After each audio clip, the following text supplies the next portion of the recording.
what's funny about the motorcycle world? Sometimes the best bikes are the ones nobody remembers. While everyone's talking about soft ales and road kings, there's a whole lineup of Harley-Davidson motorcycles that came and went. Machines that were so far ahead of their time, the market just wasn't ready for them. I'm talking about bikes that won desert races, bikes designed by Porsche engineers, and bikes that could have changed the entire direction of American motorcycling. But instead, they got shelved, discontinued, and forgotten. Today, we're digging into 10 Harley-Davidson motorcycles that deserved a whole lot better. Some of you probably owned these. Some of you remember when they hit the showroom floors. And some of these, well, they never even made it that far. Let's get into it. Number 1, Harley-Davidson XLCR Café Racer. Picture this. It's 1977. You walk into a Harley dealership and sitting there in the corner is something that looks like it rolled straight out of a British motorcycle magazine. All black, sleek, a bikini fairing up front, a racing seat, and pipes that curve together like they mean business. That was the XLCR Café Racer, and it was unlike anything Harley had ever built. Willie G. Davidson himself had a hand in designing this thing, and it shows. They took the Sportster platform, gave it a 997 cubic centimeters V-twin, bolted on a Siamese exhaust system, and wrapped it in the most aggressive bodywork Harley had produced up to that point. This bike could run the quarter mile in 12 seconds flat. At the time, that made it the fastest production Harley you could buy. XLCR borrowed parts from the XR 750 flat tracker, the same bike that was dominating dirt ovals across America. Everything about it screamed performance. The fenders were slim, the tank was long and low. The whole package looked like it was doing 70 even when it was parked. But here's the problem. American riders in the late 70s weren't looking for a cafe racer from Milwaukee. If you wanted a cafe bike, you bought Italian. If you wanted a Harley, you wanted chrome, leather, and that classic cruiser stance. The XLCR didn't fit into either category, and dealers didn't know what to do with it. In 3 years, Harley only built about 3,200 of them. Then they pulled the plug. Fast forward to today, and those same bikes are selling for 20 grand or more. And collectors finally figured out what the rest of us missed back then. The XLCR wasn't just cool, it was brilliant. It proved Harley could build something different, something fast, something that challenged what people thought an American motorcycle should be. Number 2, Harley-Davidson FXR Series. If you ask most Harley riders which bike handled the best, you'll hear the same answer over and over. The FXR. This thing came out in 1982 and it changed everything. Harley teamed up with a young engineer named Eric Buell to design a frame that could actually handle the power of a big twin without shaking your fillings loose. They used computer-aided design, which was a first for Harley. They built a box section backbone with thick tubing and massive gussets around the steering head. The result? The stiffest or lightest big twin frame Harley had ever made. But the real trick was the rubber mount system. They isolated the engine from the frame using a tri-mount setup borrowed from the FLT touring bikes. That meant you got all the character of a big twin V-twin without the vibration trying to rattle your spine apart on long rides. The FXR also came with Showa suspension, triple disc brakes, and a 5-speed gearbox with a shorter shift linkage. Everything about this bike was built to perform. It didn't just look tough, it rode tough. Corners that would have had other Harleys wobbling like shopping carts, the FXR ate them for breakfast. So why don't you see more of them on the road? Because in 1994, Harley replaced the FXR with the Dyna series. The Dyna looked more traditional, and that's what buyers wanted. Never mind that it didn't handle half as well. Sales numbers don't lie, and the Dyna outsold the FXR by a mile. But here's the kicker. Eric Buell took everything he learned building the FXR and used it to start his own motorcycle company. Buell Motorcycles became famous for American sport bikes that could actually handle. And even today, custom builders are hunting down FXR frames because they know what the original buyers didn't. This was the best handling Harley ever made. Number 3.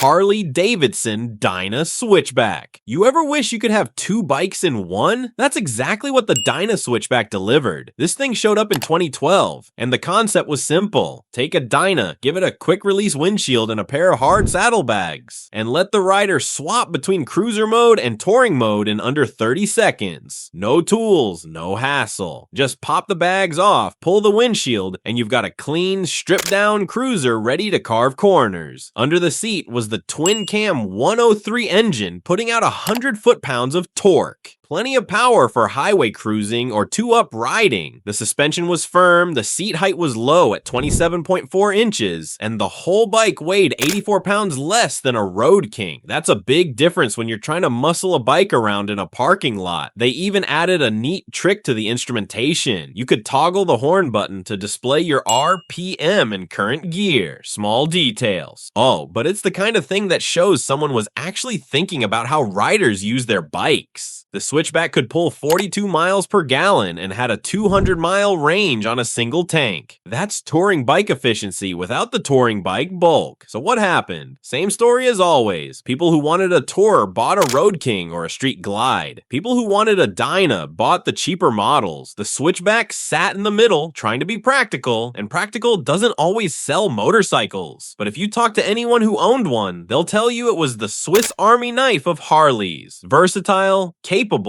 and way more useful than it got credit for. That's why some folks call it the most underrated Dyna ever built. Number 4, Harley-Davidson XR1200 in 2008. Harley built a bike for the European market that Americans weren't supposed to care about. Turns out, some of us did. The XR1200 was a performance sportster with serious flat-track DNA. They took the 1200 cubic centimeters Evolution engine, added performance cams, and wrapped it in bodywork inspired by the XR 750 race bike. Harris Performance helped develop the suspension specifically for racing. The frame was purpose-built so you could change the belt without pulling the swing arm. They even designed special Dunlop tires just for this bike. The result? 90 horsepower, 4-piston brake calipers, and a bike that looked like it belonged on a track, not in a cruiser lineup. In the UK, they actually created a whole race series around the XR 1200. Spec racing, everybody on the same bike, pure rider skill. It was a hit. The problem, sport bike riders in America looked at that 260 kilogram weight and that 15 horsepower deficit compared to Japanese bikes and passed. Harley riders looked at the aggressive riding position and the lack of chrome and also passed. The XR 1200 fell into the same trap as the XLCR 30 years earlier. It was too sporty for Harley buyers and not sporty enough for sport bike buyers. The finished quality couldn't match the Italian bikes at the same price point, and Harley couldn't convince enough people that they were serious about performance. Production ended in 2013, but the XR 1200 is starting to find its audience now. Collectors are figuring out that this was the spiritual successor to both the XR 1000 and the XLCR. It's one of the last times Harley took a genuine swing at building a performance bike that wasn't a cruiser. That makes it special. Number 5, Harley-Davidson Street Rod 750. Let's talk about the bike that was supposed to bring in the next generation of riders. The Street Rod 750 showed up in 2014 with a clear mission. Give younger, newer riders an entry point into Harley-Davidson that didn't cost a fortune and didn't require a decade of riding experience to handle. They took the 753 cubic centimeters liquid-cooled Revolution X engine, put it in a lightweight chassis, and gave it a lower, more aggressive riding position than your typical Harley. This thing weighed 525 pounds, could hit 110 miles per hour, and pulled 54 miles per gallon. It had electronic instrumentation, ABS, a security system, and a price tag under $9,000. For a beginner bike, it checked every box. Easy to shift, easy to handle, reliable, and efficient. Harley even used these in their riding academy classes because they were perfect for teaching new riders. Low seat height, predictable power delivery, and just enough performance to keep things interesting without being intimidating. But here's where it all went sideways. The Street Rod 750 didn't look like a Harley. It wasn't a cruiser. It wasn't a touring bike. It was something in between, and people shopping for Harleys wanted the classic experience. The V-twin rumble was there, but everything else felt different. Buyers got confused. Was this a beginner bike or a performance bike? A commuter or a weekend rider? Harley's marketing couldn't quite explain it. And when customers can't figure out where a bike fits in the lineup, they don't buy it. Production ended in 2020, but the Street Rod 750 did its job for the people who gave it a chance. It got riders into motorcycling. It showed them that Harleys could be approachable and affordable. Sometimes the bikes that don't sell are still the ones that matter. Number 6, Harley-Davidson VRS-CR Street Rod. The V-Rod platform gave Harley a chance to do something completely different. Liquid-cooled, Porsche-designed engine, modern performance wrapped in muscle bike styling. But in 2006, they decided to push it even further. The VRS-CR Street Rod took the V-Rod and added real sport bike elements. They raised the seat height 4 inches to give riders a more aggressive riding position. They bolted on inverted 43mm Showa cartridge forks, the kind of suspension you'd find on a serious performance machine. The rear shocks were elongated to improve ground clearance and cornering ability. All of that meant the Street Rod could actually lean into corners without scraping pegs at the first hint of enthusiasm. The liquid cooling meant you weren't cooking your legs at stoplights. The ergonomics were way better for anyone who wanted to ride hard instead of just cruise.